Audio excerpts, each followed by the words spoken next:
eu já vou aqui subindo minha tela e vou já dando-lhes as boas-vindas à nossa reunião mensal do GAAC. Sou Paulo Leme, da XP nos Estados Unidos, e acompanhado, como sempre, dos meus colegas Arthur Wishman, em São Paulo, e Thiago Faveri, aqui também em Miami. E vamos falar sobre a nossa avaliação das perspectivas da economia global e como tem sido o nosso posicionamento atual e prospectivo em termos de gestão dos fundos. E eu acho que essa analogia com essa foto aqui mostra a dramaticidade de onde estamos, porque é uma conjuntura que muitos dos operadores, investidores e traders não viveram, ou seja, inflação alta, ela exige um aumento da taxa de juros e, com isso, o comportamento da atividade econômica, o impacto do aumento dos juros na renda fixa, que é negativo, e, ao mesmo tempo, da recessão derrubando a bolsa, leva a uma estrutura de correlação positiva que dificulta muito o processo de gestão. E a outra coisa difícil, ou seja, é como você enxugar todo o excesso de oferta monetária que foi injetado pelos bancos centrais e como administrar o estímulo fiscal que foi injetado em 2020 e o rescaldo disso numa situação de oferta agregada altamente inelástica, que também é atípico em função de Covid, em função de guerra. Então, estamos assim em tempos mais difíceis, de difícil prognóstico. Eu acho que o mercado tem não se comunicado bem com o Fed e vice-versa. E eu faço a analogia que hoje é 225 basis points do Fed. A gente está aqui na expedição do Everest, no South Col, que é a base 3. Adrenalina, todo mundo animado, como se diz, we can do this. E, na realidade, você ainda vai ter que subir até o final do ano outros 1,5 a 1,75, aí chega no balcony, e aí você começa a ver que o oxigênio já não está tão bem, você já não está meio com o discernimento das coisas, mas consegue chegar ao South Summit, a gente já está aqui em 4%, indo para 4,25, para 4,5%, e aí começa o estrago na economia, começa a afetar, inclusive, até a consciência do alpinista, e aí começa uma degradação completa do organismo. Aí quando você chega no Hillary Step, que você já consegue ver as bandeirinhas no topo, onde, surpreendentemente, muita gente fica. Então, a minha mensagem é que eu acho que a gente tem uma trajetória muito longa, estamos aqui, e ainda temos muito ainda a percorrer, com muitas incertezas de o que exatamente o Fed vai fazer, o ECB, como a economia global vai responder, demanda, oferta. Então, eu acho que a gente tem uma trajetória bastante difícil que exige muita cautela. O ciclo de alta de juros, eu diria pelos bancos centrais mais importantes, já tem tido um efeito em arrefecimento da atividade na economia americana. Esse indicador Aruba-Diebold, que é usado pelo Fed, mostra essa tendência de queda. Purchasing Manager Indices também, New Residential Construction, que é hipersensível à parte de hipotecas. E a gente vê que, em geral, tanto a demanda agregada como também o PIB vem desacelerando, mas componentes importantes da oferta agregada, como o consumo privado, partes do investimento privado, excluindo a parte imobiliária, continuam bastante resilientes. A taxa de desemprego subiu para 3,7%, mas ela ainda é muito abaixo da taxa natural de 4,5%, o que mostra que as condições iniciais ainda da economia americana, já com 2,25% de aumento de juros, ela continua bastante resiliente e vai ter que realmente ter um ciclo de juros maior.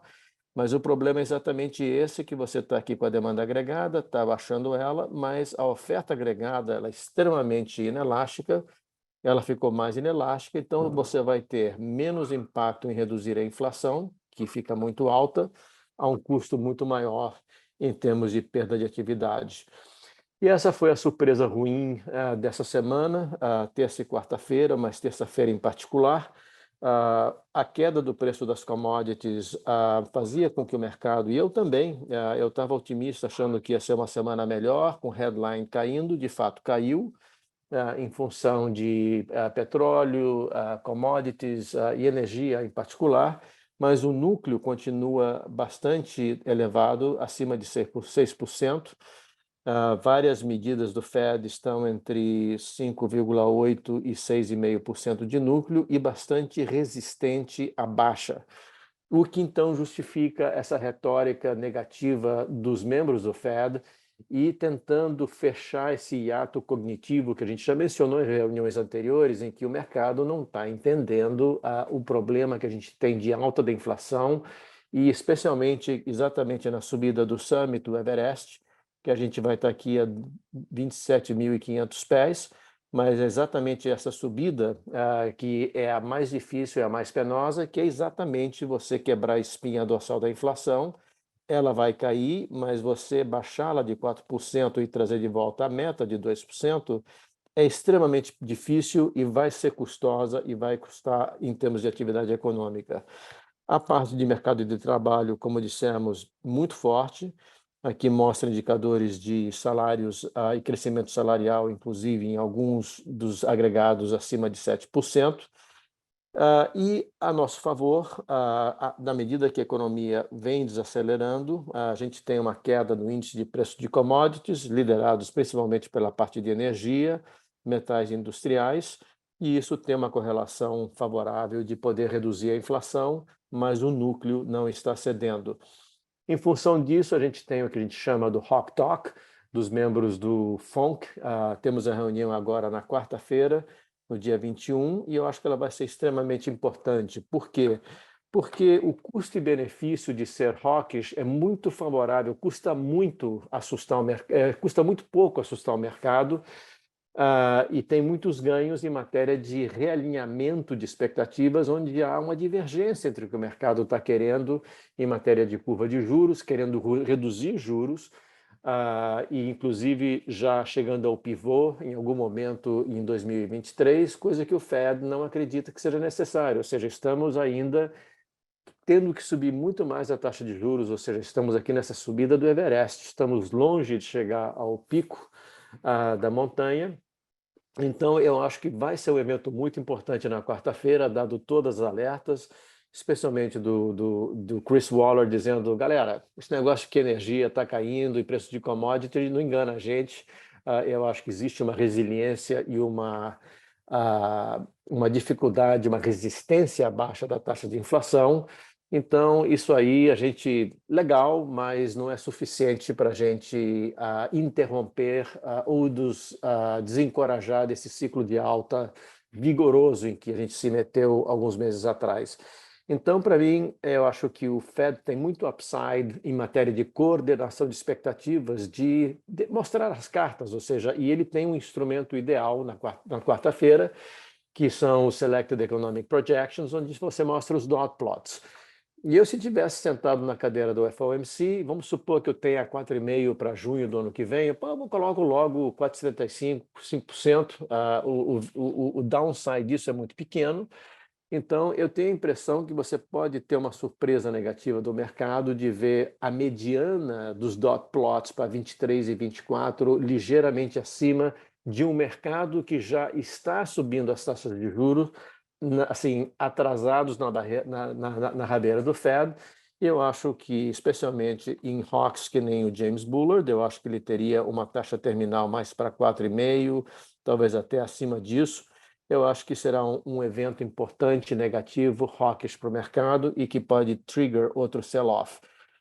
Trajetória mais provável, apesar de eu ser hawkish, eu acho que a velocidade com que o Fed e os eventos estão ocorrendo, eu já me desvalorizei, ou seja, esse quadro que eu preparei no fim de semana, ele já está desvalorizado, e eu me tomo o direito de fazer um upside adjustment de entre 25 e 50 basis points, mas o que eu teria previsto para quarta-feira que vem está dado, 75. Me surpreenderia muito que viesse 100, não acho necessário, eu acho melhor um ritmo persistente de taxas altas. Depois viriam 50 na reunião de novembro, e aí começar um ritmo de 25 a partir de dezembro, mas talvez estendendo até maio do ano que vem, mas com duas possibilidades de risco para o upside. Primeiro risco para o upside é que a de dezembro seriam 50, talvez você levasse mais tempo, talvez até outra de 50 em janeiro, ou estender isso até junho. Então, da mesma maneira como acho que você tem a taxa mais provável que fecharemos o ano é 3,75, inclusive bate com vários membros do FOMC, talvez o upside risk para essa taxa para dezembro de 2022 é 4%, e para o ano que vem eu acho que fecharia em 4,25, mas como eu mostro nesse gráfico, fica em 4,25 e fica lá, e só tem o primeiro corte em 2024, ou seja, você não tem a pivotada que o mercado estava esperando. Então, eu acho que ainda tem mais notícias, novamente, a subida do Everest, na hora que você perde o oxigênio, você começa a alucinar. Eu acho que a gente tem ainda uns 1.000 a 2.000 metros muito difíceis de subida de taxa de juros, onde a surpresa vai ser para cima e não para baixo. Isso está começando a ser reprecificado de maneira bastante penosa na curva de juros. Esses aqui são dados do fim de semana, inclusive os juros subiram mais ainda. Você vê esse movimento das curvas de juros para cima e essa inclinação com a qual eu não concordo, que é porque eu acho que vem uma recessão, o 10-year tem que estar com yield abaixo do 2-year. Eu acho que o que não está embutido aqui, primeiro, é o QT, que poderia gerar um excesso de oferta de papéis longos do Tesouro, que poderiam aumentar em 25 a 75 basis points. E, em segundo lugar, o upside risk de Fed Funds, ou seja, que a taxa terminal acaba sendo mais alta e você tem mais ainda 25 ou 50. Portanto, eu acho que comparado com a taxa próxima a 3,45 de hoje, eu acho que você está muito mais para 4% do que a 3,5%. Então, eu acho que tem upside risk de taxa de juros, a taxa de 30 anos também necessária para subir, para poder esfriar o mercado imobiliário e hipotecário americano, e isso, obviamente, é super negativo para bonds. E, ao mesmo tempo, isso gera uma recessão, que eu acho que para mim é um dado, e gera essa correlação positiva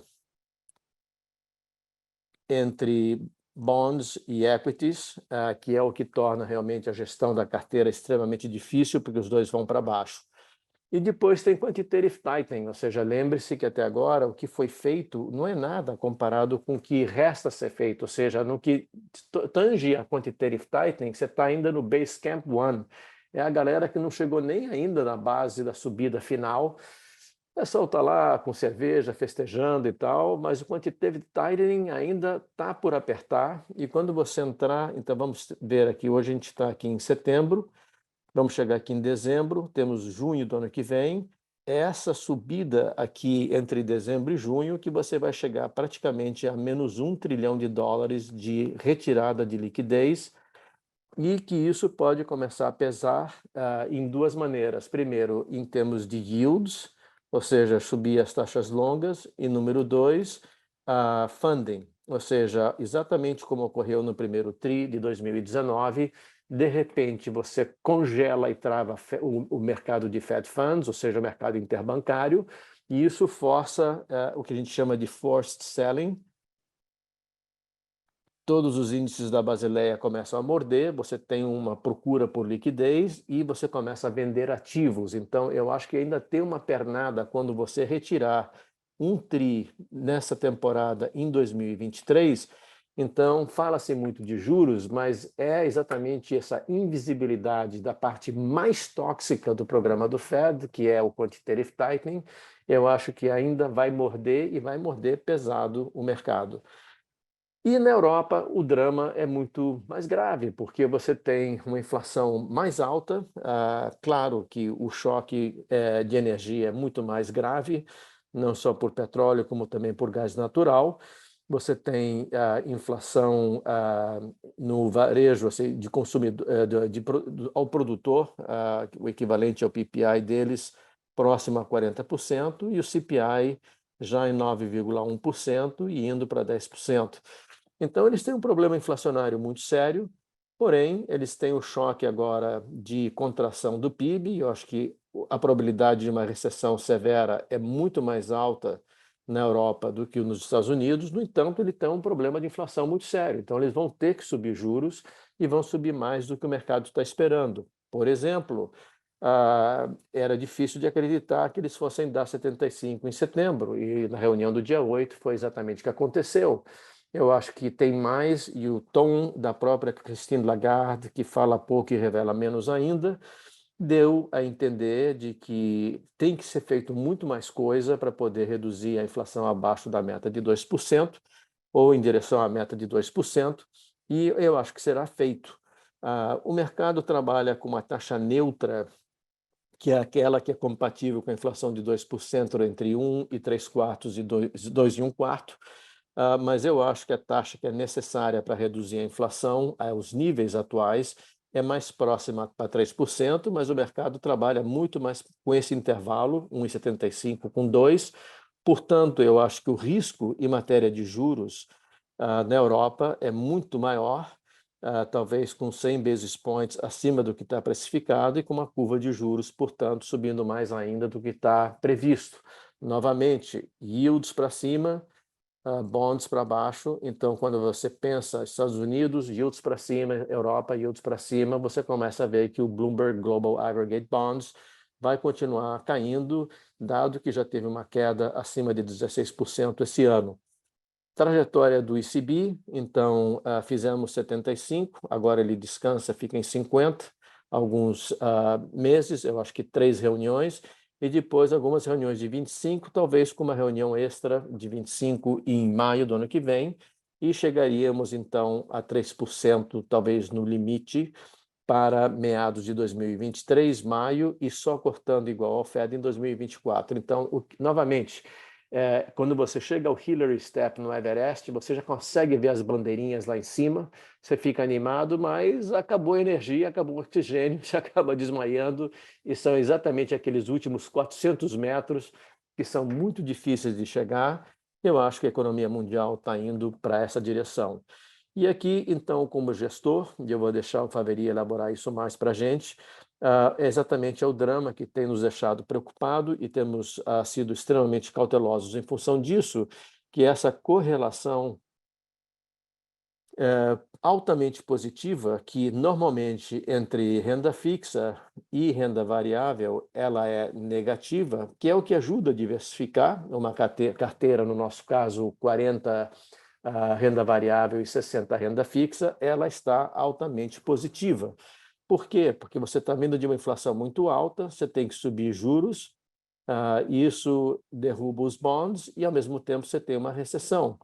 E a recessão derruba a renda variável. Portanto, as duas variáveis são altamente correlacionadas e, portanto, eu ainda vejo um downside significativo com correlação positiva nas duas classes de ativos.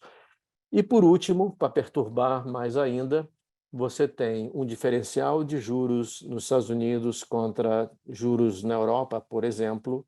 A oferta monetária, apesar que só agora ela começa a contrair nos Estados Unidos, de Estados Unidos versus Europa, a favor dos Estados Unidos. E, por último, uma posição cíclica relativa de US contra a Europa a favor dos Estados Unidos, claramente tudo pró-dólar. A gente já vê essa forte apreciação, não só nominal, mas real, efetiva, aqui demonstrada pelo índice DXY, mas eu acho que ainda tem upside, o que mostra que você está em regiões como a Europa, com downside e recessão, Japão, os teus diversificadores regionais também te pegam pelo lado da taxa de câmbio, que eventualmente o dólar vai ter uma queda, vai corrigir, ele está super caro, mas esses fundamentos são muito fortes em modelos de câmbio flexível, e eu acho que a trajetória do dólar continua de valorização, inclusive com alguns casos bem drásticos, como a libra esterlina chegando próxima à paridade. E aqui você vê, por exemplo, China, que está desacelerando fortemente e se desvalorizando a um nível que não víamos há 2 anos atrás, a queda expressiva nominal do euro e da libra esterlina contra o dólar, e com uma trajetória adicional de queda das moedas.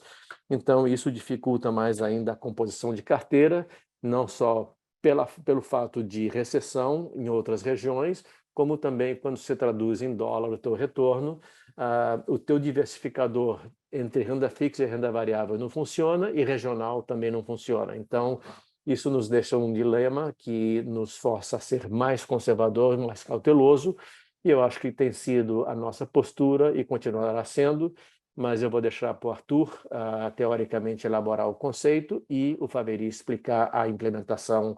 Então, passo a palavra agora para o meu colega Arthur. Obrigado, Paulo. Obrigado, gente, pela atenção de vocês. Vamos lá, gente. O que a gente vai conversar hoje, e vai ter uma certa sobreposição da apresentação do Paulo com a minha, porque a trajetória de política monetária, tanto Estados Unidos quanto Europa, é o que importa para o mundo hoje, para a precificação de ativos, né? Então, acho que merece que a gente aloque um pouco mais de tempo para isso, tá? O que a gente está vendo e por que o título disso aqui é Economia em um Momento de Inflexão? Porque o momento de inflexão de uma economia é um momento onde normalmente você tem um nível maior de confusão. Lembra, uma economia, quando ela está crescendo, ela não para de crescer e inflexiona de forma linear, no seguinte sentido: tem alguns setores que continuam acelerando, tem alguns setores que desaceleram muito rápido, então você começa a ter indicadores para todos os lados. Alguns indicadores te mostram, não, peraí, a economia ainda está bem. Outros indicadores te mostram, calma, a economia está, entendeu? Desacelerando rápido. E aí o mercado fica mais confuso. Por quê? Porque você tem indicadores para tudo quanto é lado. Que nem você está num avião, os pilotos de avião que estão assistindo aqui entendem isso, chama de desorientação espacial. Quando você está no meio de uma nuvem, entendeu? Você não tem certeza se o avião está subindo ou está caindo, qual a velocidade que esse negócio está acontecendo, né? Então, a gente vai falar um pouco hoje, o programa aqui como é que uma economia se comporta no momento de inflexão, a incerteza que isso gera no mercado. O interessante é que a gente está tendo uma inflexão livro-texto, para quem estuda ciclo econômico, a gente vai usar isso aqui. Vamos falar um pouquinho da função de reação do Fed. Vamos usar uma perspectiva histórica, porque eu acho que ela é muito útil para tentar prever o que pode acontecer daqui para daqui para frente. Europa, gente, aí a gente não tem muita coisa positiva para falar, não.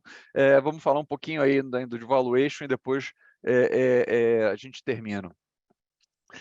De novo, algumas referências, gente, para entender ciclos de mercado, e a única coisa que eu usaria é uma certa cautela, porque os ciclos de mercado e toda essa descrição de ciclos de mercado, ela funciona muito bem para uma economia como a economia norte-americana, que é uma economia grande e fechada, tá?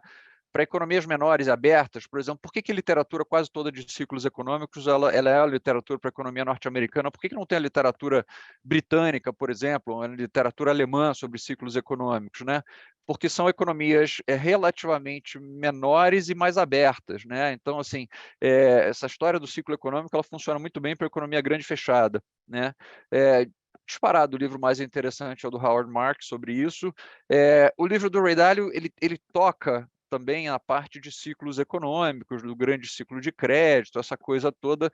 Você só vai ter que ler outras 500 páginas sobre outras coisas, mas tudo bem, assim, para quem tem o tempo, é uma ótima leitura. Tá?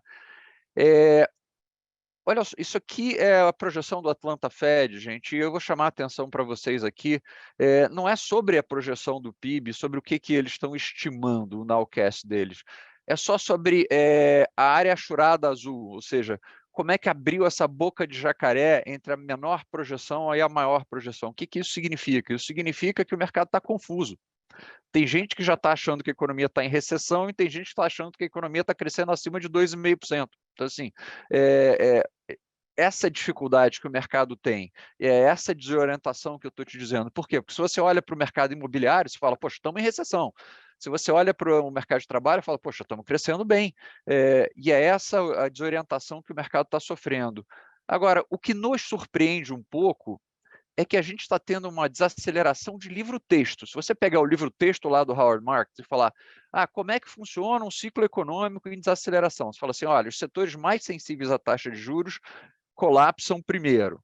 Housing starts. Você olha, teve um colapso de housing starts, então o mercado imobiliário está se ajustando. Os setores intermediários, você vê manufatura, serviços, eles começam a inflexionar. Você vê os PMIs de manufatura e serviços começando a inflexionar. O mercado de trabalho, aqui faltou o último dado do payroll, que a gente já fez essa apresentação antes de sair o último dado do payroll, entendeu? O mercado de trabalho continua super bem, né? O mercado de trabalho continua gerando postos de trabalho muito acima, e a área desse gráfico aqui em vermelho é a área teoricamente que mantém a geração de postos de trabalho que mantém as taxas de desemprego constantes, ou seja, a gente continua durante bastante tempo gerando mais emprego do que o mercado de trabalho norte-americano demanda em algum momento, né, teoricamente. Quando você olha outra medida, se você, pô, Arthur, isso aí, o payroll tem muita revisão, etc., a duração do desemprego de longo prazo, que é uma medida também que os economistas do trabalho usam para tentar entender o que está acontecendo, né? A duração do desemprego de longo prazo está caindo, né? Então, assim, isso te mostra que você ainda tem um mercado de trabalho relativamente saudável, né? Então, quando você olha para isso, você está tendo até agora um ciclo de livro-texto, gente, de verdade. Os setores mais sensíveis estão sofrendo, os setores intermediários começam a inflexionar, a parte de ajuste mais lenta, que é disparado do mercado de trabalho, continua indo muito bem, obrigado. Então, assim, até agora, essa surpresa do mercado de certa forma, assim, é difícil de explicar, né? Por quê? Porque, poxa, se você abrisse um livro sobre ciclo econômico, ele ia te dizer exatamente o que está acontecendo, tá? E aí a pergunta fala, ok, a gente está nesse momento de inflexão, a economia está inflexionando, mas qual vai ser a atitude do Banco Central norte-americano, do Fed, em relação a isso, tá?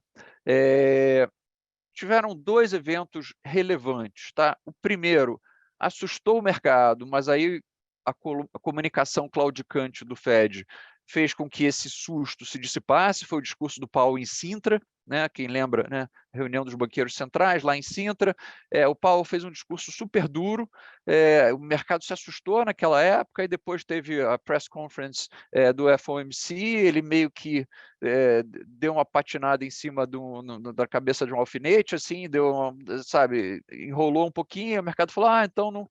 E aí, justamente por o mercado ter achado que ele tinha desdito o que ele tinha falado em Sintra, veio Jackson Hole, aquela famosa sexta-feira, onde você teve o Powell mais 4 membros, entendeu? Cabeças importantes do Fed, sendo inequivocamente claros em direção ao que eles, em relação ao que a gente pode esperar, né? O que o Powell falou? Para começar pelo chairman, né?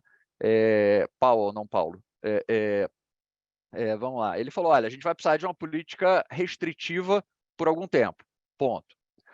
Segundo, entendeu? Essas taxas altas vão causar dor tanto para o consumidor quanto para as empresas. Aqui ele está admitindo, olha, gente, vai ter a tal da taxa de sacrifício, ela vai existir e a gente não vai conseguir fazer um ajuste sem dor, tá?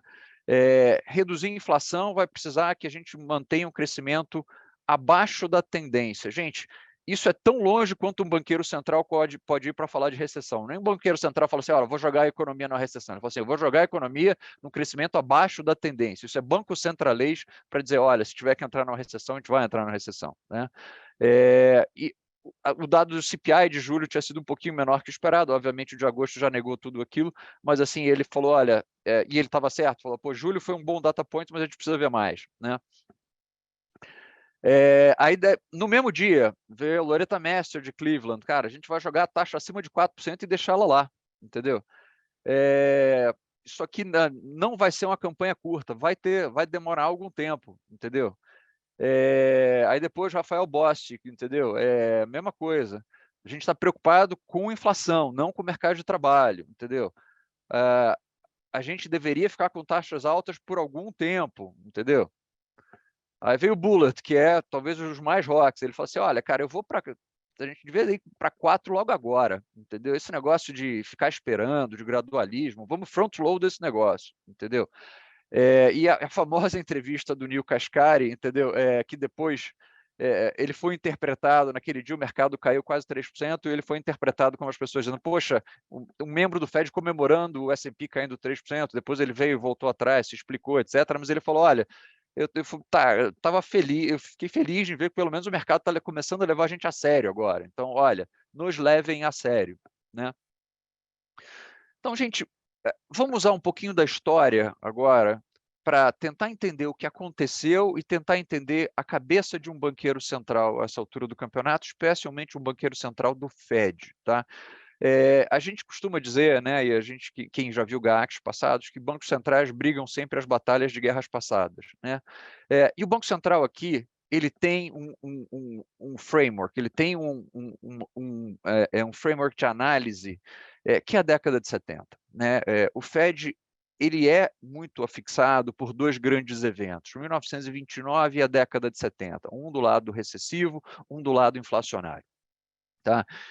Na década de 70, para quem lembra, o Arthur Burns, que era o chairman do Fed na época, ele entrou para a história como sendo um dos responsáveis, como sendo considerado um dos responsáveis pela aceleração inflacionária e descontrole inflacionário da década de 70. Tem uma certa injustiça aí, gente. A culpa é parcialmente merecida. Assim, vamos lá, o Burns, primeiro, ele foi apontado para chairman do Fed porque ele era considerado um cara hawkish. O Burns foi professor do Friedman em Chicago, né? Então, assim, ele é um cara que entendia essa coisa de economia monetária bem, né? E num primeiro momento, quando você vê, vamos chamar isso do Arthur Burns 1.0, em azul, taxa de juros, em bege, inflação. Num primeiro momento, choque de petróleo, inflação acelera, ele vai lá e coloca a taxa de juros acima da inflação, taxa de juros real positiva, ou seja, poxa, política monetária by the book, né? Qual foi o erro e por que que as pessoas atribuem, entendeu? Elas falam hoje, o Arthur Burns era um cara dovish, não sei o quê. Por quê? Porque assim que você teve, mesmo antes do ponto de inflexão de inflação, você começou a cortar a taxa de juros. E aí sim você manteve a taxa de juros real negativa durante muito tempo. O que aconteceu? A inflação acelerou, veio o segundo choque do petróleo, aí já não era mais o Burns, entendeu? Era o William Miller. A inflação acelera de novo frente ao segundo choque do petróleo, você precisa de um Paul Volcker, tá? Por que eu estou trazendo isso aqui, gente? Porque esse é o que está na cabeça dos banqueiros centrais, isso é o que está na cabeça especialmente do Fed. Olha, não vamos cometer o erro da década de 70 de novo. Tá? Você vai ter a capacidade política e a vontade de aturar a dor econômica que isso vai causar? Vamos discutir. E por quê? Porque a gente tem aqui qual vai ser a dificuldade de um banqueiro central. Como o Paulo colocou muito bem, os banqueiros centrais eles estão trabalhando com uma queda da inflação. Isso aqui a gente tem conversado com a turma que fala muito com o Banco Central e com os bancos centrais. De verdade, uma queda da inflação em dois estágios. Tá?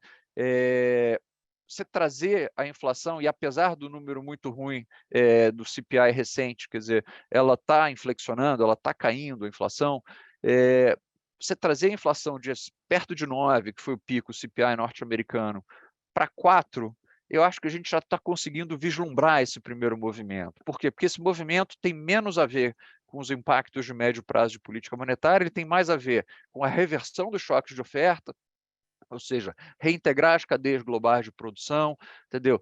Desengargalar porto, etc., reabrir a China, apesar disso ter ficado, entendeu? A China parece uma persiana, ela abre e fecha, né? Então, assim, e você ajustar os mercados, os setores de ciclo mais rápido, mais curto, como, por exemplo, setores mais sensíveis como o mercado imobiliário, tá? Então, essa primeira parte, você traz a inflação de 9 para, digamos, 4, tá? Poxa, é uma desinflação importante, você promoveu uma desinflação de 5 pontos percentuais. Tá? O problema é como é que você traz a inflação de 4 para 2. Né? E essa é a parte mais difícil. Você fala assim, Arthur, mas poxa, fazer uma desinflação de 5 pontos percentuais é mais fácil do que fazer uma desinflação de 2 pontos percentuais? Gente, Por quê? Porque a primeira parte é reversão de choque de oferta e ajuste de setores que são muito sensíveis. Então, você mexe um pouquinho na taxa da hipoteca, o setor imobiliário, blum, entendeu? Ajusta imediatamente. O trazer de 4 para 2 vai significar que você tem que ajustar o mercado de trabalho. Ou seja, voltando para o argumento do Larry Summers, né? Quer dizer, você tem que fazer com que a inflação de serviços caia.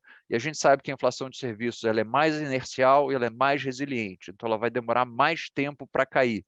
Então, assim, a segunda parte do ajuste, quer dizer, perseguir o ajuste de uma vez atingido 4% de inflação, trazer essa inflação para 2%, esse aqui são os últimos 200 metros ali do slide do Paulo, que é poeticamente muito mais interessante do que eu botar esse gráfico para vocês, entendeu? Assim, de verdade. Mas assim, é isso mesmo, gente. Os últimos 200 metros do Everest são os mais difíceis, e é essa aqui a discussão que a gente vai ter pelos próximos meses. Uma vez que os bancos centrais vão ver que as políticas estão funcionando, que a inflação já foi para 4, você vai perseverar no teu ajuste, você vai perseverar na política de juros relativamente altos, você vai declarar vitória como Burns e falar, bom, agora a gente já ganhou, turma, vamos lá. Essa é a pergunta que a gente vai ter que decidir e entender há algum tempo, né? Poxa, mas tem o argumento do Krugman, né? Assim, o Krugman veio na semana passada e falou assim, turma, esse pessoal que está preocupado com inflação, cara, vocês estão malucos, vocês estão vendo chifre em cabeça de cavalo, isso aí não olha só, olha a boa notícia aqui, a expectativa de inflação de longo prazo está ancorada. O que vocês estão falando? Que preocupação é essa? As expectativas de inflação de longo prazo estão ancoradas. E aí o próprio Fed veio na mesma semana com um paper, isso aqui é o paper do Fed de São Francisco. Falou assim, verdade, as expectativas de inflação de longo prazo estão ancoradas. O problema é que elas não importam. Assim, em português muito claro, assim, sim, elas estão ancoradas quando você olha aqui esse gráfico da esquerda, expectativa de inflação de 5 a 10 anos, não tem nada ainda que mostre que tem uma desancoragem da expectativa de inflação de longo prazo, só que o Fed mostra também que, poxa, quando você usa a expectativa de inflação de longo prazo para tentar explicar a inflação de serviços, especialmente o que acontece no mercado de trabalho, ela é irrelevante. O efeito estatístico dela é zero. Nas discussões internas, você pensa isso, para quem estuda econometria, isso é como se o processo de ajuste de salário sofresse entendeu, um processo autorregressivo de ordem 1, que o português, claro, que compliquei desnecessariamente, gente, é o seguinte, para quando você reajusta salário, você chega lá para discutir salário com o seu empregador, você não diz, minha expectativa de inflação para os próximos 5 a 10 anos. Você fala assim, olha, a inflação do ano passado foi 10, que é esse negócio gigante aqui. Pô, e eu espero que a inflação do ano seguinte, que é extremamente correlacionada com a inflação do ano passado, seja alta. Então, assim, e olha só qual é a expectativa de inflação de um ano e a expectativa e qual foi a inflação ano passado. Então, quando você olha, o que o Fed está te dizendo? Olha, a gente deveria esperar, entendeu? Demandas por reajustes salariais que pressionam a inflação de serviços, mesmo com o argumento do Krugman, ou seja, o argumento do Krugman não vale, né? O que vale aqui de verdade é a inflação de curto prazo, a expectativa de inflação do ano seguinte. Ponto. Né? Então, aqui ele desprova empiricamente aquele argumento do Krugman que fala, fica tranquilo, está todo mundo com expectativa de inflação de longo prazo bem ancorada, não tem nada disso, vocês estão vendo problema onde não existe. Tá? E, inclusive, o Fed trouxe isso, esse é um conceito, gente, que eu acho que vale a pena a gente começar a prestar atenção, que é um conceito de economia da informação que chama de desatenção racional. Tá? O Powell trouxe isso no discurso dele, de Jackson Hole, né? Quando ele, para um pouco responder essa crítica do Krugman, né, ele fala assim, olha, cara, a gente começa a pensar em um conceito útil para a gente trazer aqui agora, é o conceito de desatenção racional. Qual é o conceito de desatenção racional? Tá? Só para explicar em português claro. Quando a inflação é muito baixa, tá? Quando a inflação fica entre 1% e 2% e ela oscila muito pouco, um agente econômico, um trabalhador, ele não vai perder o tempo dele, entendeu? Colocar tempo, colocar esforço e muita atenção em tentar prever a inflação para pedir demanda salarial. Ele fala, cara, a inflação é 1%, a inflação é 2%, cara. Então, assim, poxa, ela é 2% e ficou estável, foi o mundo de 2009 até 2019, né? Então, assim, você não tinha que usar modelos super sofisticados para prever a inflação. Você olhava aquilo ali e falava, cara, a inflação é 2%. Não gasta muito tempo com isso não e pede 2% de reajuste de salário e vamos embora. Entendeu? Por quê? Porque não fazia muito sentido você gastar tempo e esforço nisso, né? Quer dizer, quando você olha isso aqui, o Herbert Simon foi um dos caras que primeiro trouxe isso, ele falou o seguinte, olha, a gente vive num mundo, isso na década de 70, tá, gente? Quem tem filho usando WhatsApp, usando TikTok, você sabe disso. A gente vive num mundo onde a gente a riqueza de informação, olha aqui tem uma coisa poética, ele fala, a riqueza de informação leva a uma pobreza de atenção, ou seja, você é bombardeado de informação para tudo quanto é lado, mas, poxa, a sua atenção, ela começa a ser puxada, e o que o Powell trouxe? Ele trouxe aqui, olha, enquanto a inflação era baixa, você pode acreditar na desatenção racional. Agora que a inflação é alta, as pessoas estão começando a prestar muito mais atenção na inflação. Esse é o conceito que a gente tem que entender. E esse conceito de desatenção racional vai fazer com que os agentes econômicos comecem a demandar reajustes de salário mais altos. Por quê? Porque agora, com a inflação a 10%, a gente tem que prestar bastante atenção. Agora faz diferença para as margens das empresas, para a tua renda real, etc. Então, quando a gente rompe essa coisa do consumidor, do gestor de uma empresa não prestar mais atenção com a inflação, ou seja, a gente começa a prestar atenção com a inflação, aí o argumento do Krugman quebra de verdade. Tá? Gente, o balanço do Fed, o Paulo trouxe esse ponto, mas eu gostaria de reforçar, porque isso aqui é um ponto muito importante. Tá? E o ponto que eu queria trazer aqui para a gente é que QE e QT não são simétricos. Você fala assim, poxa, Arthur, mas colocar $100 de liquidez e tirar $100 de liquidez deveriam ter efeitos simétricos, né? Não, não são, gente.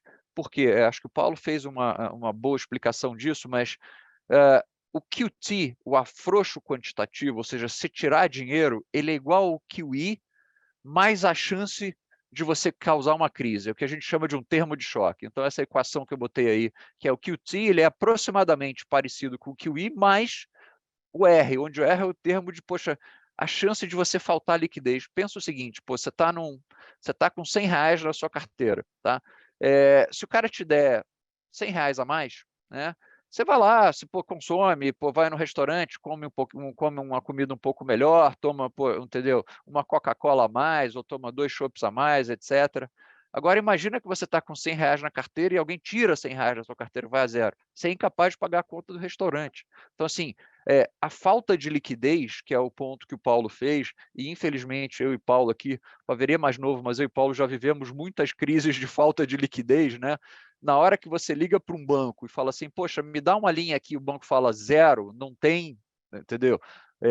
Você está com o teu balanço furado, entendeu? Tá com tua necessidade de liquidez nesse dia tem um buraco e não tem nenhum banco te dando linha. Isso aí, cara, assim, não tem preço. O preço do crédito vai infinito, teoricamente, né? É isso que a gente aprendeu em 2008, né? Então, assim, a gente tem que tomar um cuidado muito grande. Por quê? Porque na hora de retirar a liquidez, a taxa de juros não vai te contar toda a história, porque a taxa de juros vai te dizer do preço do dinheiro, tá? Mas, entendeu? Você ainda tem que pensar na quantidade do dinheiro. Imagina se esse dinheiro não estiver disponível para alguma empresa que tem que fechar o caixa no dia, né?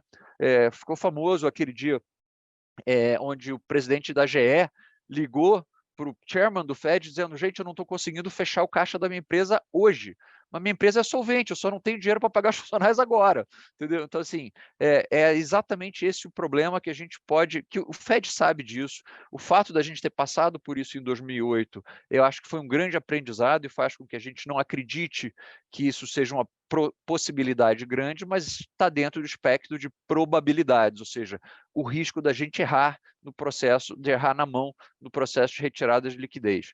Tem um atenuante? Tem um atenuante, gente. Os bancos, as empresas e os consumidores também. Né? Então, assim, a falta de liquidez deveria, em 2022, 2023, ter um impacto menor do que ela teve em 2008. Por quê? Porque em 2008 estava todo mundo alavancado. Agora, como não está todo mundo alavancado, o impacto de falta de liquidez é menor. Tá? Outra parte, entendeu? Que é a parte que o Paulo também fez alguma alusão, entendeu?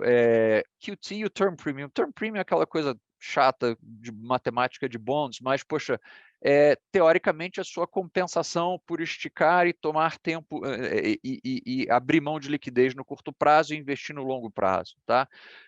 Já tem uma literatura bem extensa dizendo, poxa, uma das coisas que o QE fez foi amassar o term premium, ou seja, poxa, os títulos de longo prazo começaram a demandar prêmios menores, justamente porque o Fed interferiu no processo de formação natural de preços. Tá? Então, a pergunta que você tem, e é exatamente essa discussão que o Paulo teve, que é, ok, a gente vai ter um 10 anos ancorado ou a gente vai ter um 10 anos que agora vai ser desancorado pela reversão do term premium? Esse dado que a gente... Opa, perdão. Esse dado que a gente mostra aqui, né, que esse term premium foi para negativo, que é uma coisa que é uma aberração histórica, né? Será que ele vai voltar a ser positivo e isso impacta os 10 anos, entendeu? Independente da probabilidade de uma recessão, né? Isso é uma pergunta razoável. Quer dizer, a volatilidade no mercado de renda fixa te indica que tem um desconforto com alguma coisa, entendeu? Quando você olha a volatilidade de renda fixa, você compara a volatilidade de equities, o Paulo Gittes fala isso muito, assim, a volatilidade de ações subiu, mas a volatilidade de renda fixa está bem mais alta do que a média histórica, né? Então o mercado de renda fixa está te dizendo aqui, cara, eu estou preocupado com alguma coisa. Essa alguma coisa pode ser desde a recessão até a falta de liquidez, até um aumento possível de term premium, mas a verdade é que o mercado de renda fixa demonstra para a gente um desconforto, né? E essa aqui é a pergunta, gente. Em azul, a curva de juros atual, em vermelho, a curva de juros pré-CPI, entendeu? E aqui só vai até 10 anos, porque você coloca o 30 anos, aí começa a distorcer um pouco a escala, tá? Olha só que interessante. Por enquanto, o mercado está tradando esse aumento de juros de curto prazo, de certa forma, de uma forma esperada. Ele está dizendo o seguinte, olha, o juro curto abre muito mais, o Fed vai ter que subir o juro curto, mas o juro longo, botar uma âncora aqui foi um exagero, tá? Foi liberdade poética, gente, mas o juro longo abriu muito menos, né? Por quê? Porque, teoricamente, entre esse ponto e esse ponto aqui tem uma recessão, no meio dessa recessão o Fed corta os juros, o Fed cortando os juros, a média de taxas de juros, que é o que o juro longo representa, fica mais ancorado, porque ele já tem que levar em conta a queda de taxa de juros. A pergunta relevante é o seguinte, qual vai ser o movimento quando o Fed continuar subindo os juros para os 4,25 que o Paulo falou, né? Então, você sobe o curto aqui, a gente vai ter um movimento paralelo da curva, ou seja, a gente vai ter para esse H1 aqui, entendeu? Ou a curva vai ficar relativamente ancorada, entendeu? Na sua parte longa, entendeu? Não vai ter reversão de term premium, não vai ter nada disso, entendeu? Qual vai ser, de verdade, a reação da parte longa? E por que a gente fica tão fixado na parte longa?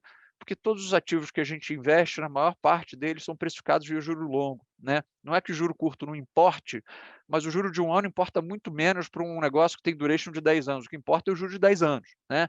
Então, de verdade, o que importa é o custo de capital de longo prazo, né? Então, se a taxa de juros de curto prazo subir muito mais, mas a taxa de juros de longo prazo ficar relativamente ancorada, e o mercado tem essa visão de um 10 anos a 3,50, alguma coisa assim, não estou dizendo que a gente concorde com isso não, tá, gente? Mas, assim, se o mercado ficar com a taxa de juros de médio e longo prazo ancoradas, o impacto em ativos deve ser menor. Se a gente, ou seja, se a gente estiver na hipótese 2 aqui, se a gente estiver na hipótese 1, o impacto no valor justo ativo é muito maior. Tá? Pô, mas e o soft landing, Arthur? Será que não tem um jeito da gente ter um soft landing? Tem que ter essa recessão? Não, poxa, necessariamente a gente vai passar por uma recessão? Não, tem um jeito de ter soft landing, tá? E o que está, assim, por trás de uma possibilidade de soft landing é esse gráfico da esquerda aqui, que é a taxa de participação, ou seja, a quantidade de gente que está no mercado de trabalho, ou seja, nos Estados Unidos a força de trabalho é, grosso modo, 150 milhões de pessoas, tá?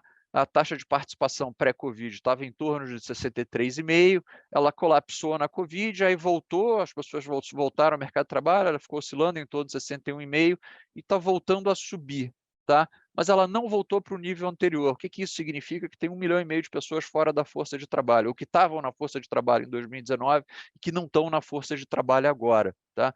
E esse 1,5 milhão de pessoas pode fazer toda a diferença. Os economistas do trabalho têm debates gigantes sobre isso, dizendo, tem a turma que fala assim, não, olha, isso aí é o pessoal que está com medo ainda de voltar ao trabalho por causa da Covid. Tem outra turma que fala, não, isso aí é o pessoal que ainda está consumindo a poupança, os corona vouchers não acabaram, ainda tem $1 trilhão de excesso de poupança, então esse pessoal está com o pé para cima no sofá, entendeu? Assistindo televisão. E tem uma turma que falou, não, cara, isso aí é força de trabalho que sumiu mesmo, não vai voltar. Por que esse argumento é importante? Por quê? Porque a inflação de salários pode não ficar pressionada se a oferta de trabalho, teoricamente a oferta de trabalho é inelástica, é isso que o Larry Summers fala. Para gerar, você tem que gerar 5% de inflação, por quê? Porque a quantidade de gente na força de trabalho não vai voltar, a oferta de trabalho é inelástica.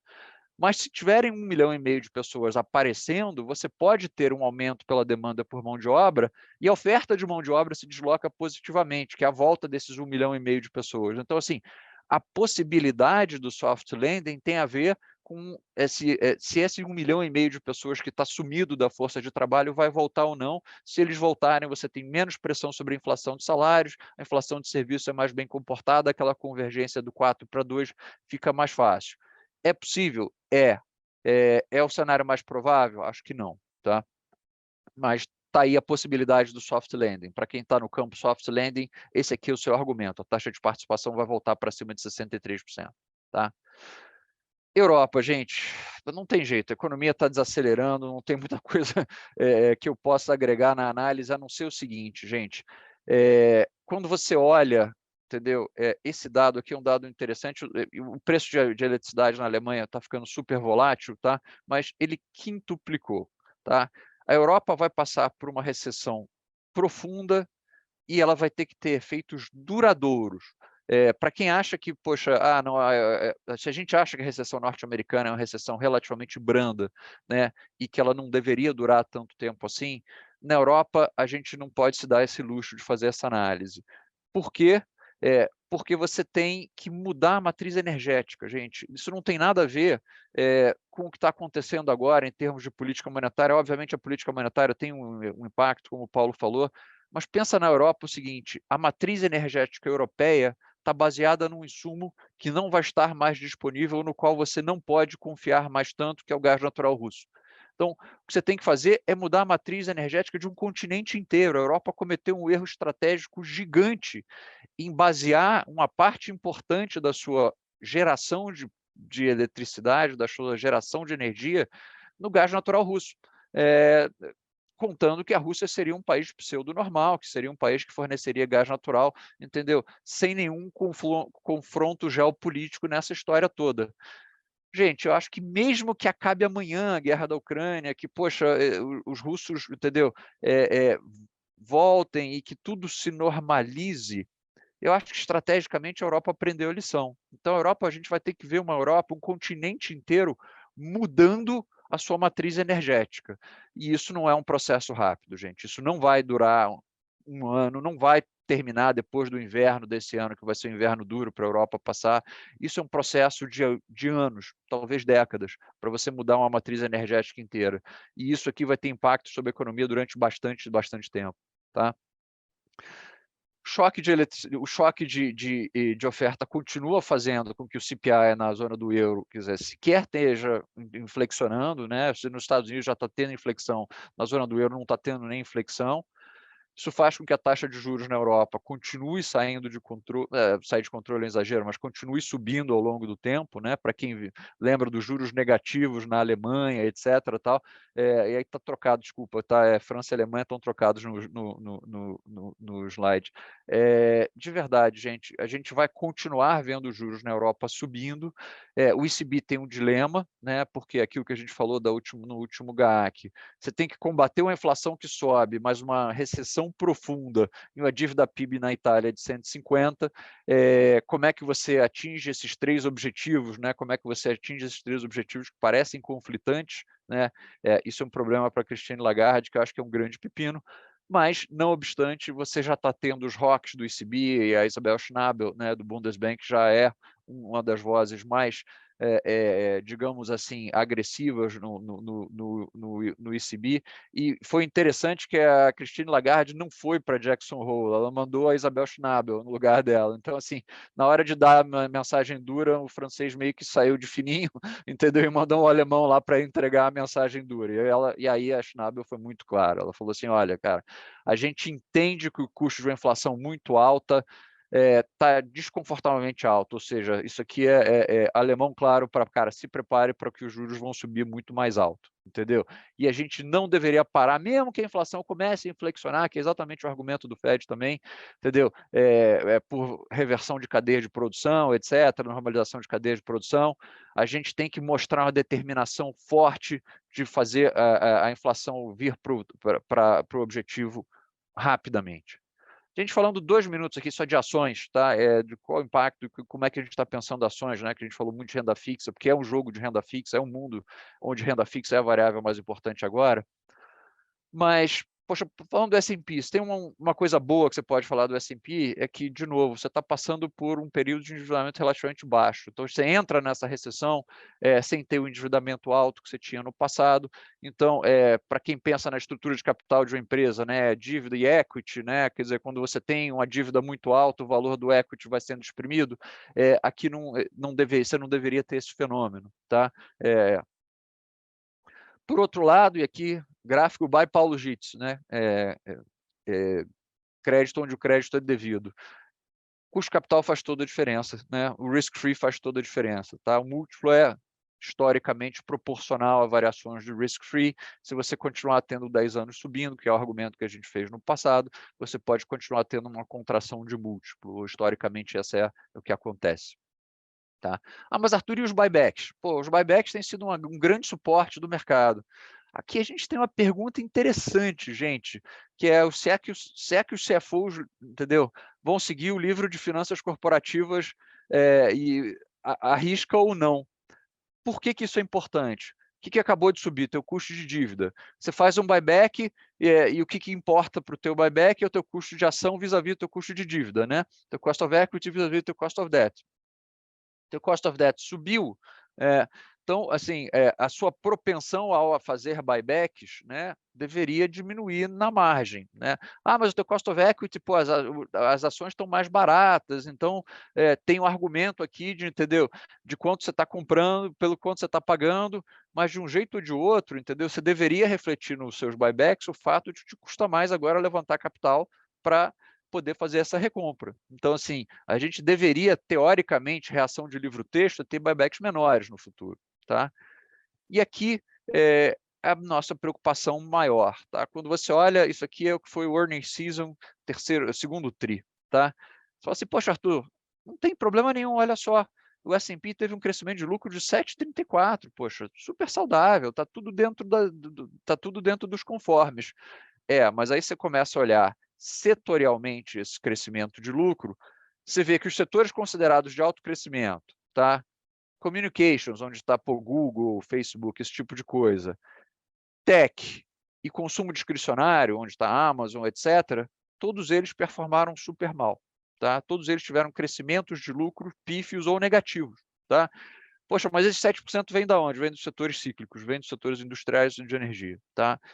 Então, assim, a microestrutura do crescimento de lucros, ela não é uma microestrutura que te permite ficar muito otimista com 2023. Ou o tech muda, ou communications muda seu perfil de crescimento de lucro, ou sabendo que, poxa, a gente não espera que o petróleo fique subindo para sempre, o lucro das empresas de petróleo não vai ser capaz de sustentar o crescimento de lucro do S&P, o que nos leva ao gráfico da direita, que é, se isso é verdade, então essa linha verde ainda parece estar bem errada, tá, gente? Então essa é a preocupação que a gente tem, perspectiva de lucro para o ano que vem está errada.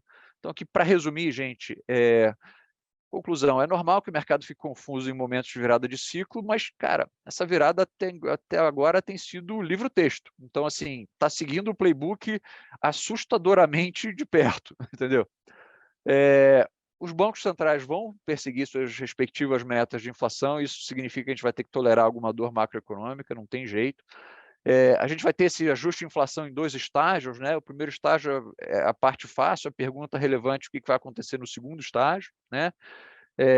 Se a gente seguir o exemplo da década de 70, a gente chega à conclusão de que um ajuste parcial é o exemplo do Larry Summers. Né? O Larry Summers fala o seguinte, olha, você tem uma infecção bacteriana, o médico prescreve 15 dias de antibiótico. Poxa, com 7 dias de antibiótico você começa a se sentir melhor, você para de tomar um antibiótico no meio do caminho, a infecção volta muito pior, você tem que tomar um antibiótico muito mais duro depois. Né? Esse é o risco do ajuste parcial, é o que a década de 70 mostra para a gente. Né? A pergunta, né? O que a política monetária sendo ajustada no curto prazo, o que acontece com 10 anos? Essa é a pergunta que é importante para prêmio de risco. Tá? E lembrando que QE e QT não são simétricos, então você tem um termo de choque ali, uma preocupação com um choque que você tem que levar em conta. Né? Bom, a Europa, gente, enough said, já falamos o suficiente, não tem muito o que falar. Em relação a ações, ao S&P, a alavancagem menor ajuda.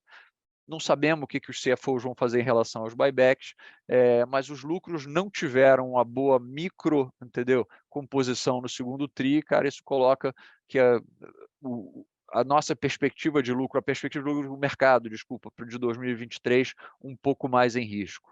E com isso aqui eu paro, gente, e passo para o Faveri. Obrigado, Arthur. Vou compartilhar minha tela também. Apresentação tradicional, falar um pouco do mercado no mês passado, um pouco do posicionamento dos portfólios.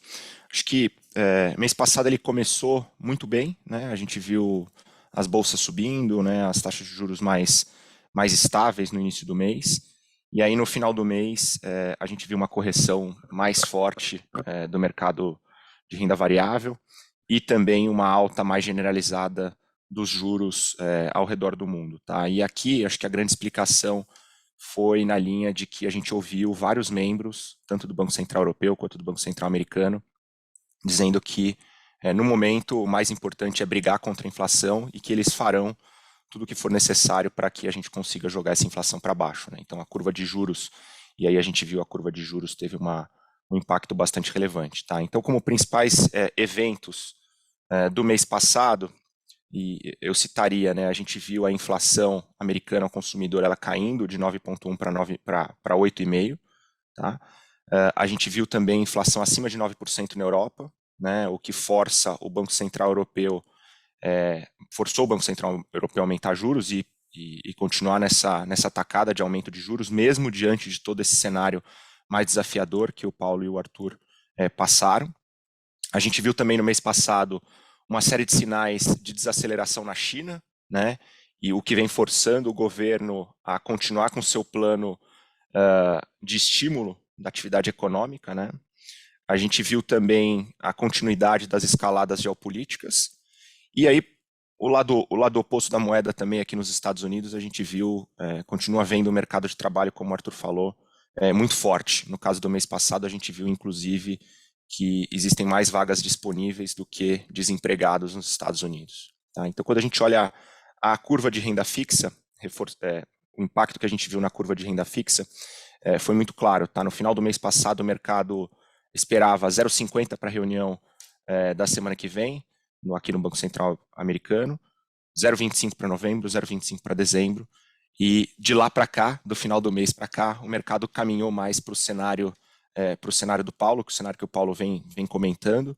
Tá? Então, a gente, no final do mês passado, o mercado ainda via para o final desse ano, para que a gente chegasse a uma taxa de juros aqui, uma banda entre 3,5% e 3,75%. Como o Paulo falou, nossa expectativa é que esse número seja um pouquinho acima disso.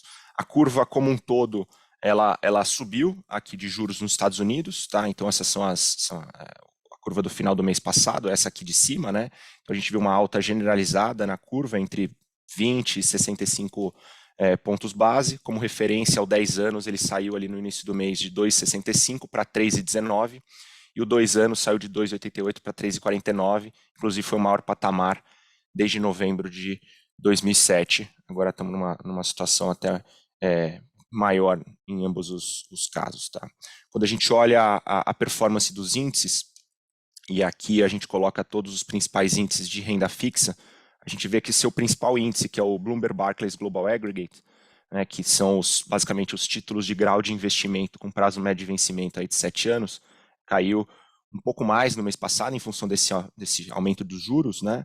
Caiu mais 3,9 no mês passado, e no ano tem uma queda muito forte, tá? É o pior início de ano para a renda fixa dos últimos 30 anos. Tá? Então, é uma queda de 15,5%, 15,6% para ser mais preciso, no ano para a renda fixa com grau de investimento. Quando a gente olha a parte de bolsa, né, e o que aconteceu nas bolsas no mês passado, diante do cenário que eu comentei, né, desse cenário de juros maiores e também de um enfraquecimento da economia chinesa, principalmente, óbvio que a gente já vem falando do enfraquecimento da economia americana, da economia europeia, mas agora muito mais claro o que está acontecendo também na China. As bolsas caíram fortemente, né, e a gente viu principalmente as bolsas europeias, com uma performance mais negativa no mês passado. Destaque positivo aí para Brasil e China, que também são os destaques positivos do ano. Todas as outras bolsas que a gente tem aqui no gráfico caindo. O principal índice, né, global caindo 3,9% no mês passado e caindo 18,8% no ano. Então a gente vê, como eu comentei, né, o principal índice de renda fixa caindo 15,6% no ano e o principal índice de renda variável caindo 18,8%. Deixar claro que essa volatilidade de renda variável, não vou dizer que é normal, né, mas ela é mais comum da gente ver. A volatilidade que a gente está vendo no mercado de renda fixa ela é mais incomum, né, e isso vem, obviamente, em função de todo esse cenário que a gente está vivendo, de inflação mais alta e os bancos centrais ao redor do mundo brigando, né, e aumentando juros para combater esse problema. Quando a gente olha em termos setoriais aqui do S&P, aqui é só como referência, tá? A gente continua vendo, obviamente, né, energia tá vivendo num mundo à parte, né? Então, por todo o problema que a gente está tendo de crise energética, mas basicamente no ano e no mês a gente viu alguns setores ali que são setores mais previsíveis, né? Que são setores menos voláteis, performando melhor, né? E acho que esse é o cenário que a gente viu tanto para o mês quanto para o cenário do ano, tá?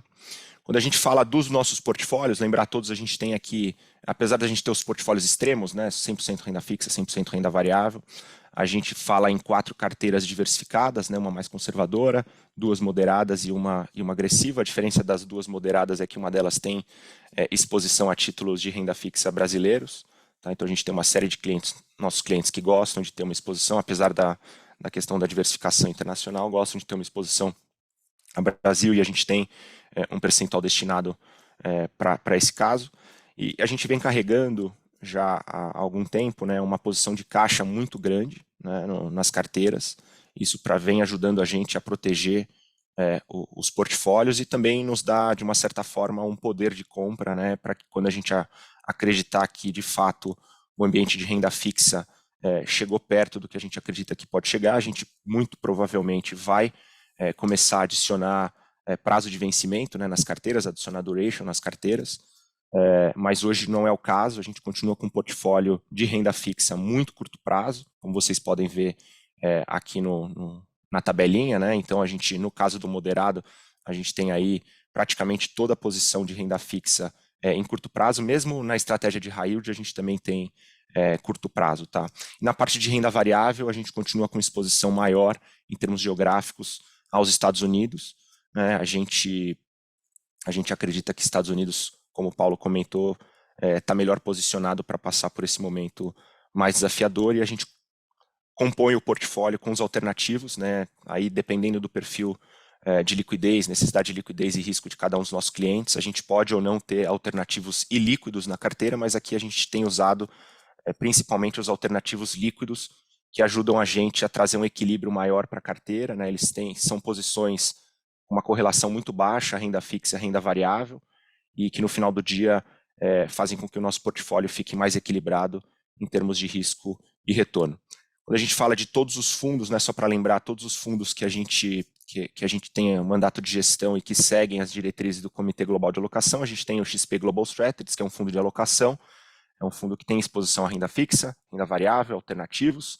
A gente tem um fundo de bonds latino-americanos, né?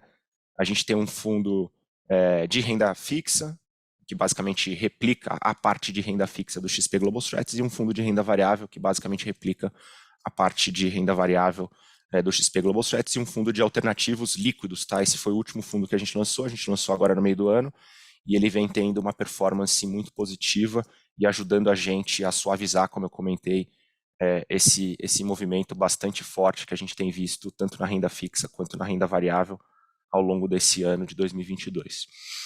O XP Global Strategy, só para falar um pouco de posicionamento para vocês, que eu acho que é interessante, a gente está com uma posição, se vocês olharem, falam, pô, Favarini, mas tem uma posição de caixa muito menor no fundo do que nos portfólios. Na verdade é porque a gente pegou grande parte desse caixa e acabou alocando em títulos de curtíssimo prazo. Então a gente tem uma posição muito relevante, por exemplo, em Treasury de um mês, né? A Treasury já começa a trazer uma taxa interessante, uma remuneração interessante, então a gente tem utilizado esse instrumento também para remunerar um pouco mais o nosso caixa, tá? Então a gente tem aí cerca de 51% em renda fixa, 32% em renda variável e 14% em alternativos. Em termos de estratégias, né, a maior estratégia que a gente tem na carteira continua sendo a renda fixa de curto prazo. Em termos de região e de exposição geográfica, Estados Unidos é a maior exposição, seguido de Brasil, Colômbia e China, com exposições menores. E aí, quando a gente olha o portfólio de renda fixa em si, acho que queria destacar aqui, a gente tem um prazo de vencimento muito baixo, né, no nosso portfólio de renda fixa. Isso tem ajudado a gente a suavizar esse movimento muito forte e não comum, né, na renda fixa de queda, tá? Então a gente está com prazo de vencimento aí abaixo de 1 ano, tá? Com duration de 0,6, uma qualidade de crédito ali na média BB, tá? Então a gente tem uma série de bonds curtos, a gente continua com uma exposição a high yield, mas também, de novo, com high yield que tem um prazo de vencimento mais baixo, e a gente tem uma posição ainda muito pequena em mercados emergentes. No nosso portfólio de renda variável, como eu comentei, a gente continua com a nossa maior exposição à renda variável nos Estados Unidos, tá? Mas a gente tem um portfólio bastante equilibrado setorialmente, né? Entre setores mais cíclicos, mais sensíveis às variações de juros, e os setores defensivos também, e também estilos bastante diversificado. Queria destacar aqui na parte de mercados emergentes, a gente nossa maior exposição continua sendo a mercados emergentes asiáticos, tá? Então, e na parte de renda variável nos Estados Unidos, a gente também tem uma proteção. A gente montou uma estrutura de proteção quando o mercado voltou ali para perto de 4.200 pontos. A gente montou essa estrutura de proteção e vem ajudando a gente também a suavizar um pouco essa queda mais recente que a gente tem visto na Bolsa.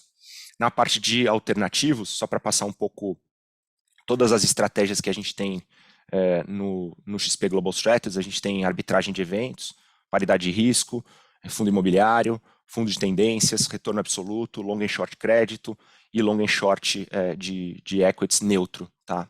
Essas são as estratégias que hoje a gente tem no XP, no XP Global Strategies, e de novo, ele vem ajudando bastante a gente a suavizar esse movimento mais desafiador que a gente tem visto na renda fixa e na renda variável, trazendo um equilíbrio melhor para o nosso portfólio. Em termos de performance, no mês passado, como a gente comentou, né, foi um mês bastante desafiador, a gente conseguiu cair bem menos do que a renda variável e a renda fixa, a gente caiu 0,9%, e no ano a gente caiu até o final do mês passado 9,1%. Quando a gente se compara, e aqui eu acho que é interessante, é um gráfico novo que a gente trouxe para vocês, a gente colocou os principais índices, tanto de renda fixa quanto de renda variável, e a performance do XP Global Strategies, tá? Então a gente vê que no mês passado a gente caindo 0,9%, com uma série de índices de renda variável caindo 6%, 5%, 4%, e uma série de índices de renda fixa caindo também ali entre 1,2% e o Global Aggregate caindo quase 4%. Tá? Então a gente, mesmo com um portfólio muito concentrado em renda fixa, praticamente metade do portfólio em renda fixa, uma parte relevante do portfólio, cerca de 30%, em renda variável, a gente tem conseguido ter uma performance muito melhor do que os índices isolados. Tá? E acho que esse é o caso, e acho que esse é o caso também ao longo do ano de 2022. A gente pode, se a gente tivesse investido só em Treasury, por exemplo, a gente estaria caindo 10% no ano, e a gente, com um portfólio diversificado, conseguindo suavizar esse movimento bastante desafiador. E aí, para finalizar, falar um pouquinho de performance de todos os nossos fundos, né? Então, o XP Global Strategies, ele com uma performance bastante acima do que a gente chama do nosso benchmark informal, que seria 60% do principal índice de renda fixa, 40% do principal índice de renda variável, é uma composição dos dois. O fundo de Latam Bonds também muito melhor do que o seu benchmark. O fundo de renda fixa, e aqui eu queria destacar, né, a gente está com uma performance aí muito superior. Eu acho que isso vem muito da nossa decisão de ter um portfólio de curto prazo. A gente carrega já um portfólio de curto prazo desde o final de 2020, né, na virada de 2020 para 2021, e a gente veio aumentando essa exposição à renda fixa de curto prazo. Isso ajudou a gente a suavizar muito esse início de ano muito desafiador da renda fixa, né? A gente tem conversado muito com os clientes, muito preocupados com a renda variável, mas a gente esquece que, e eu queria dar esse destaque, que a renda fixa está tendo o pior início de ano dos últimos 30 anos, e acho que esse foi o trabalho que a gente que a gente vem fazendo, e acho que foi muito bem feito nesse sentido de proteger essa queda muito forte. E acho que agora o desafio é, como o Paulo e o Arthur comentaram, até onde as taxas de juros vão e qual que vai ser o momento correto para a gente, de fato, começar a ter um pouquinho mais de risco em termos de prazo de vencimento na carteira. Tá? E o XP alternativo, de alternativos líquidos, né, que a gente lançou no meio do ano e está com uma performance positiva desde então. De novo, vem ajudando a gente bastante a suavizar essa questão da renda fixa e da renda variável.